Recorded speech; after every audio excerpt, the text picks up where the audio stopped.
এই বন্ধুগণ, কি খবর সবার? এটা ছিল এবারের কুমিল্লা সরস্বতী পূজা। বেশ কিছু মণ্ডপ ঘুরলাম আমরা, আমি আর আমার ওয়াইফ আর ওর কিছু ফ্রেন্ডরা মিললাম। মোটামুটি খুব ভালো ছিল।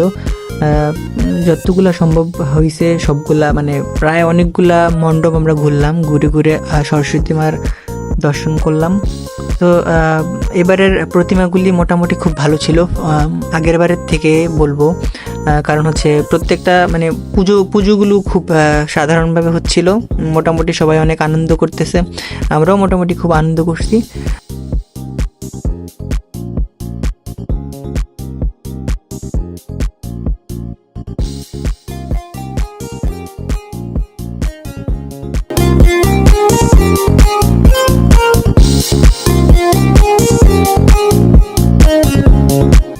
কিছু কিছু প্রতিমা খুব অদ্ভুত সুন্দর ছিল।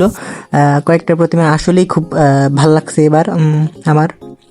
তারপরে তাদের থিমগুলো খুব সুন্দর ছিল। কিছু কিছু কিছু কিছু জায়গায় তাদের প্রতিমার মধ্যে খুব লাইটিং খুব ভালো ছিল। তারপর তারা কিছু কিছু মেসেজ দেওয়ার চেষ্টা করছে। তো আমি যেটুক পারছি ভাই, ওই এত ভিড়ের মধ্যে মোটামুটি যেটুক পারছি আমি আমার মোবাইল দিয়ে ওইটুক ভিডিও করলাম প্রতিমার। তারপর যে থিমগুলা করছে ওই থিমগুলার আমার কাছে ভালো লাগছে মোটামুটি এবারের পুজোটা।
যারাই এই অবধি দেখছেন তাদের সবাইকে অনেক অনেক অনেক ধন্যবাদ। আশা করি আমার ভিডিওগুলি ভালো লাগে বা লাগবে। আপনারা আমার পেজে আর আমার ইউটিউব চ্যানেলে মোটামুটি একটু ঘুরে দেখবেন। আর আমার পেজে একটা ছোট্ট লাইক দিয়ে দেবেন, আর আমার ইউটিউব চ্যানেলে একটা সাবস্ক্রাইব করে দেবেন। আশা করি সব কিছু অনেক ভালোভাবে দেখতে পারবেন, বা আমি যেটা দেখাতে চাচ্ছি সেটা খুব ভালোভাবে বুঝতে পারবেন। ধন্যবাদ সবাইকে।